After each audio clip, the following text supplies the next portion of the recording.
Hey guys, it's Grand Admiral Thrawn, and Clone Wars is such a great show. I'm so glad they brought it back for season 7. And just like Clone Wars, I think that my top 30 missing Clone Wars Black Series deserves another, well, I guess not a season, but in this case, another video.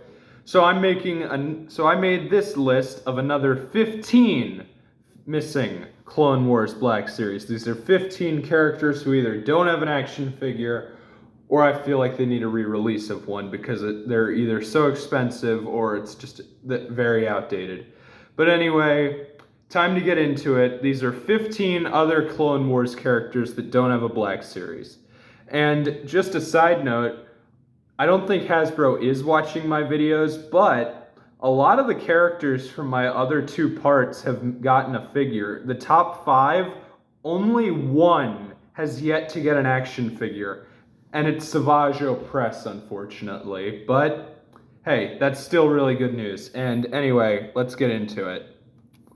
So on my previous list, I had 2 of the Padawans, younglings from the Younglings arc, and they were Katuni and Gungi. And I feel like Gnodi deserves to be on the list. For an accessory, obviously her lightsaber, and I didn't think of this with Katuni or Gungi, but maybe a crystal, because that's kind of the whole point of the first episode, them finding their crystals. Number 14, another one of the younglings. I have Zat, who, strangely enough, his voice actor, I don't know what it is, but it seems like he is just, I'm not complaining here, but he just does a great job of voicing green people. I mean, he voices Beast Boy in Teen Titans, he voices Mikey in TMNT 2012, he voices Beast Boy in Teen Titans Go. I don't know what it is, but he does a great job voicing green people. Accessory-wise, same as Gnodi, lightsaber, and probably a crystal. Although with Zat, I would appreciate it if they gave us that little computer thing, because his whole lesson was he needed to learn that you can't just rely on technology. Number 13, Rook Kast, a Mandalorian warrior from Season 7, and she's in a Darth Maul comic, so I'd be fine if they did it off of her comic book design, but I think I'd like her Clone Wars design a bit more. And for accessories, jetpack, blasters, and probably a removable helmet. Number 12, Biff, also from the Younglings arc. For Biff, just his lightsaber. I don't really think there's anything else you could give him. Maybe the crystal, but that feels a little repetitive. Number 11, a Zygerian. Now, we don't actually have any Zygerians. They're in Clone Wars, Bad Batch. They never showed up in Rebels, but the point is they're in a lot of Star Wars, and so I think we should have one specifically off the Clone Wars arc, not from the Bad Batch one. And for an accessory, they'd have one of those lightsaber whip things that they have that are pretty cool. Number 10, Dogma. He may not be a likable clone, but I can guarantee you, everyone who dislikes Dogma has one scene where they really, really, really like Dogma. And that is when he executes Krell. And the Umbara arc, one of the greatest arcs in Clone Wars, so I had to have one character at the very least on here, and I chose Dogma. Accessory-wise, just a blaster and a removable helmet. Although, yeah, I think they could do a removable helmet for him. Number 9, who you could say he's the main one of the younglings. I have Petro, and he finishes off my list of the younglings at the very least. For an accessory, just his lightsaber, maybe his crystal, but I don't really know. But anyway, yeah, Petro on my list. I think he should have a Black Series.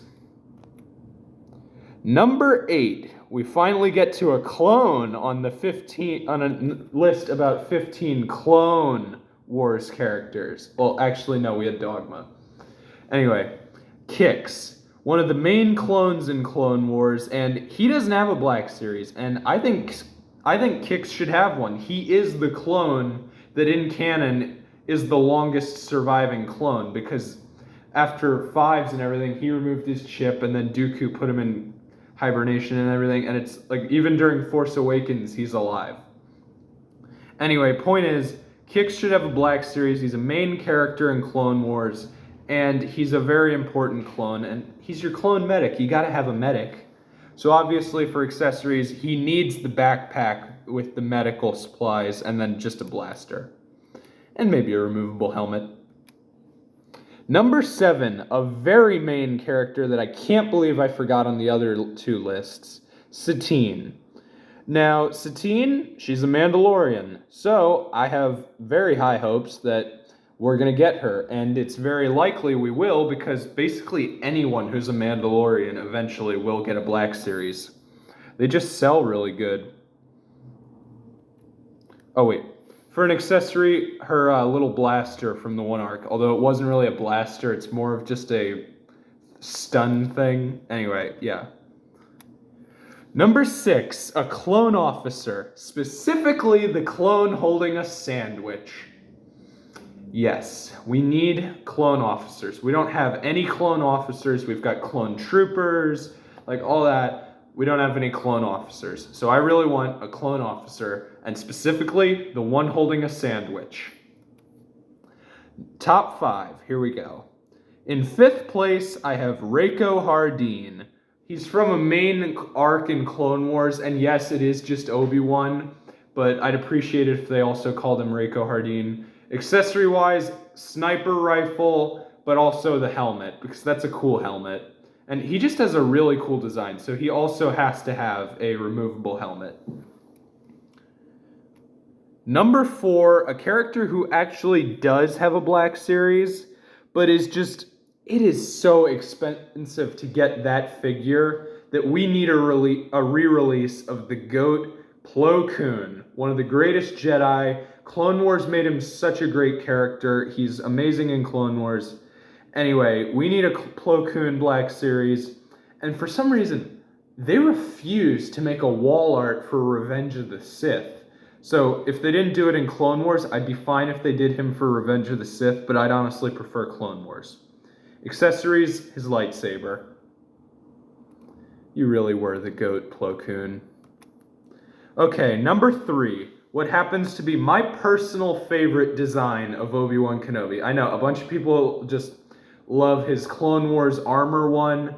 My favorite, him in the Mandalorian armor when he infiltrates Mandalore to help rescue Satine. I love the look of how he's wearing the red Mandalorian armor. It just looks so cool to have that. And then he has his lightsaber. He looks awesome in it. And it's just such a cool scene of when he takes the armor and knocks out the other guy in the elevator. One of the best arcs in Clone Wars as well. And I think Obi-Wan was good enough that he should be in the top 5 twice.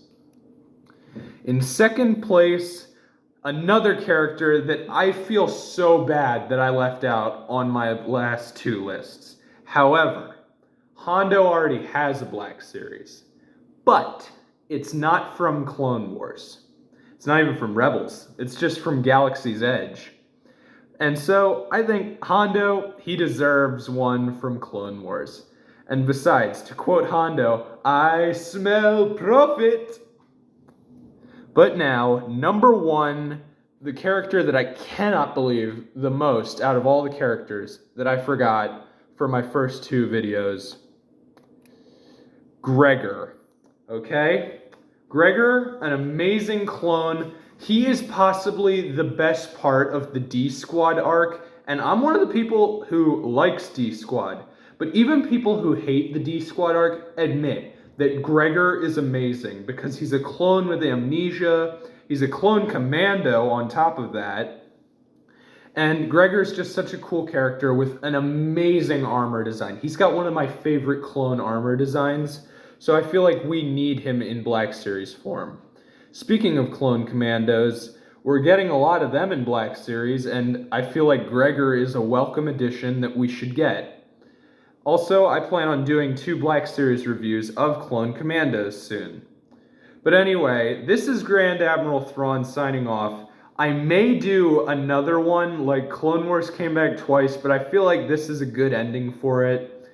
But anyway, if you can think of any other Clone Wars characters that deserve a Black Series, let me know down in the comments below. This is Grand Admiral Thrawn signing off, and I look forward to our next encounter in my next video.